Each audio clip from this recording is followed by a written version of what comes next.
এবং নবাব মুর্শিদ কুলি খানের নামে নামকরণ করা হয়েছিল, যা বাণিজ্য, সংস্কৃতি ও রাজনৈতিক ক্ষমতার কেন্দ্র ছিল।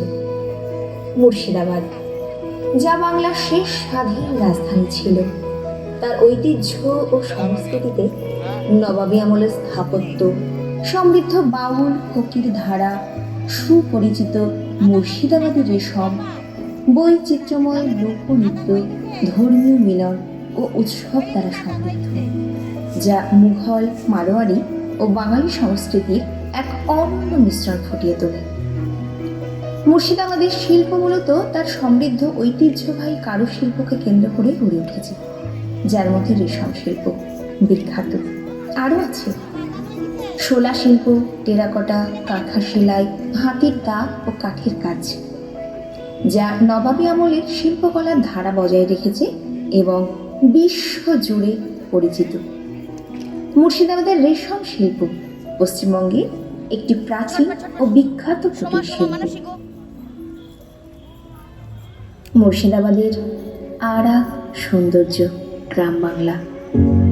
গ্রাম বাংলার প্রকৃতি মানে সবুজ ধান ক্ষেত, শান্ত নদী, পাখির ডাক আর ঋতু চক্রের বৈচিত্র্য, যা এক নির্মল ও শান্ত পরিবেশ তৈরি করে, যেখানে তাল নারকেলের ছায়ায় গ্রাম্য পথ ধরে হেঁটে চলা, পুকুরে শাপলা শালুকের মেলা আর গোধূলি আলোয় প্রকৃতি সেজে ওঠা এক অপরূপ শিল্পকর্ম। গ্রাম বাংলার প্রকৃতি মানে যেন শিল্পীর আঁকা এক অপরূপ চিত্র, যা শহর জীবনের কোলাহল থেকে দূরে এক প্রশান্তির ঠিকানা। মনে হয় যেন বলে উঠি রবীন্দ্রনাথের ভাষায়, গ্রাম ছাড়া ওই রাঙা মাটির পথ। গ্রাম ছাড়া ওই রাঙা মাটির পথ, আমার মন ভুলায় রে। গ্রাম ছাড়া ওই রাঙা মাটির পথ, আমার মন ভুলায় রে। পৌষ মাস, শীতের মাঝামাঝি সময়। এই মাসে প্রধানত শীতকালীন সবজি পাওয়া যায়। এই সময়ে নতুন ধান কাটা হয়।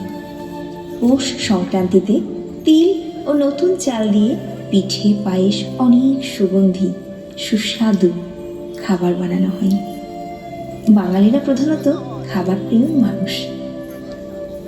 বেলি, দোলন চাপা, কামিনী, বকুল, গন্ধরাজ, জুই, জুথি, মালতী, রজনীগন্ধা, বিভিন্ন ফুলের এক সুন্দর সমাবেশ। মনে হয় যেন পৌষ তোদের ডাক দিয়েছে, আয় রে ছুটে আয় আয় আয়।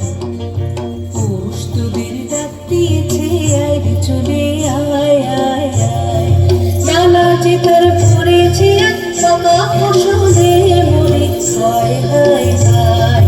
পৌষ তোদের ডাক দিয়েছে, আয় রে চলে আয় আয়। মুর্শিদাবাদের প্রধান দর্শনীয় স্থানগুলির মধ্যে রয়েছে হাজারদুয়ারি প্রাসাদ, কাটরা মসজিদ, মতিঝিল, নিজামত ইমামবাড়া, ঘোষবাগ ও কাঠগোলা প্রাসাদ, যা মুর্শিদাবাদের সমৃদ্ধ ইতিহাস ও স্থাপত্যের সাক্ষী। এছাড়াও এখানে জগৎ শেঠের বাড়ি, নসিপুর রাজবাড়ি, খুঁটি মসজিদ, ওয়াসিক মঞ্জিল, কানকোনা মসজিদ, কিরিটেশ্বরী মন্দির ও অন্যান্য ঐতিহাসিক স্থানও রয়েছে। মুর্শিদাবাদের সঙ্গে একটি কথা ওতপ্রোতভাবে জড়িত। কি বলুন তো? বৈচিত্র্যের মধ্যে ঐক্য। সত্যি, যেখানে বিভিন্ন ধর্ম, ভাষা, সংস্কৃতি ও জাতিগোষ্ঠীর মানুষ তাদের পার্থক্যকে সম্মান জানিয়ে সমাজের অংশ হিসেবে মিলেমিশে থাকে, যা সাম্প্রদায়িক সম্প্রীতির মূল ভিত্তি। আমরা যারা মুর্শিদাবাদে বাস করি, চলুন না সকলে হাতে হাত রেখে, কাঁধে কাঁধ মিলিয়ে আমাদের মুর্শিদাবাদের ঐতিহ্য এবং সংস্কৃতিকে রক্ষা করি। আমাদের শেষ নিবেদন, মাতৃভূমির সৌন্দর্য ও সমৃদ্ধির প্রতি শ্রদ্ধা। আমরা সত্যি গর্বিত আমাদের জন্মভূমির প্রতি। আমাদের শেষ নিবেদন কবি দ্বিজেন্দ্র লাল রায় রচিত ধনধান্যে পুষ্পে ভরা।